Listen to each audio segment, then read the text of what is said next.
Shabbat Shalom, Parashat Vayigash, la parashat de la rencontre entre Yosef et ses frères, entre Yosef et son père.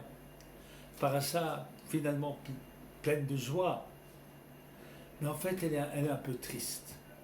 Elle est un peu triste et finalement, lorsque Yosef se fait connaître à ses frères, il pose une question très étonnante. Il dit à ses frères, Ha'od Avichai, est-ce que mon père vit? Quelle drôle de question. Il sait que son père vit. Ses frères lui ont dit, il faut absolument ramener Binyamin, car si on ne ramène pas Binyamin, Yaakov va mourir. Donc il vit. C'est qu'il y a vie et vie. Il y a ici une vie de profond malheur, d'être avec ses enfants qui ont trahi leur père, qui ont vendu un frère, qui ne le racontent pas.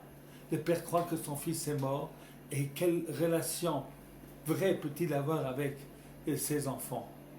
Finalement, dit Yosef à ses frères, est-ce que mon père vit? Est-ce qu'il peut survivre? Bien sûr qu'il respire, mais respirer n'est pas vivre. Respirer avoir un sens dans la vie. Alors c'est pour ça que cette paracha, finalement une rencontre, va Techiruach Yaakov Aviem, Yaakov va ressusciter dans cette paracha. Et malgré ce happy end qu'il y a dans cette paracha, elle se termine tristement.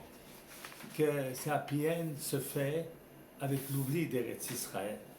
Vayeshev Israël be'eretz Mitzrayim, be'eretz Goshen, vayachazu bo.